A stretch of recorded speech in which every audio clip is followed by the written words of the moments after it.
kabilaan. Parang gano'n. Ano po, pataas siya ng pataas, kabilaan ng kabilaan. Yun po ay grasses. Ano, papapansin niyo po sa mga grasses, ang kanya pong stem, kapag hindi po bilog, siya po ay flat. Isa pong palatandaan yun. Ito po yung mga common na grasses. Ano po, unang-una dyan is yung pulang buwit. Hindi ko lang po alam kung anong tawag sa inyong lugar niyan, pero ito po yung kanyang picture.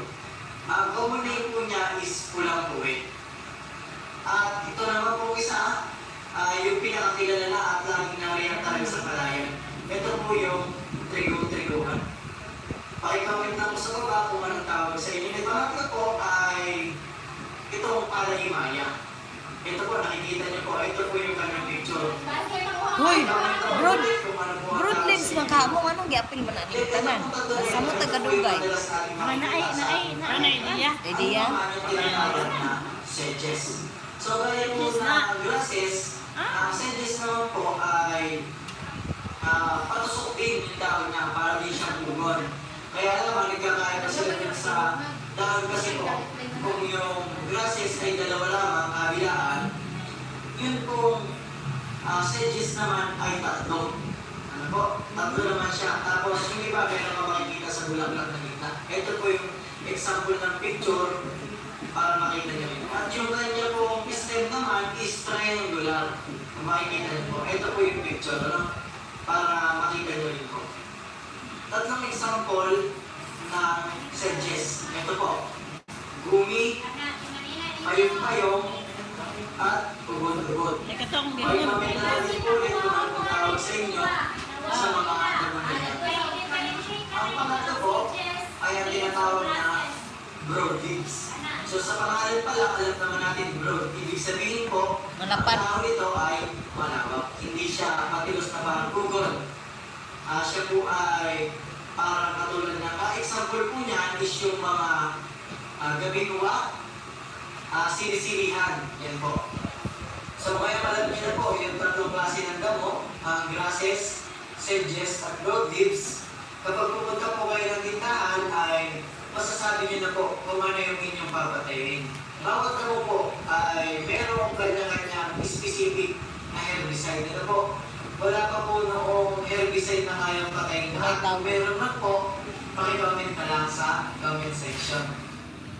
Bye. Oh, sige na. Oh, grasses oh. Sige, grasses. Bago na. Okay. Basta sa video na itong ginantaw, unsay inyohang nakuha? Unsay ganyan tulo ka kuan? Tulo ka categories sa Grasses, sedges, and broadleaves. and broadleaves. Unsa kanyang grasses? Grasses is the daghan-daghan siya og mga tubo-tubo. Daghang tusok-tusok. Dahon, dayon, tag-as, like, Oh, very good.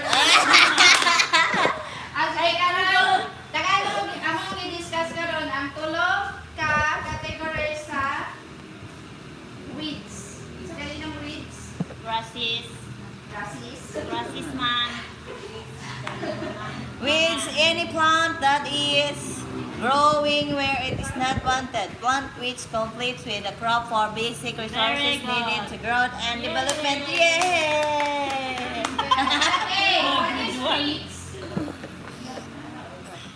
Weeds, any plant growing where it is not wanted, and plants which competes with the crop for basic resources needed for growth and development. Sabi sa'yo, ang sarili ng weeds. Kompetensya. Kompetensya sa Mga sagbot! Kompetensya sa... Sa una, kanang wala ka na nag-enroll dere, tanan. Sabi lang Tanan, tanan, sagbot. sagbot ra na, pareho ra sa tawag tanan, pero nadi siya, lahing kasi nga, sagbot. Okay, unsa na yung problema kung na yung mga sagbotan, ato ang garden or atong palayan?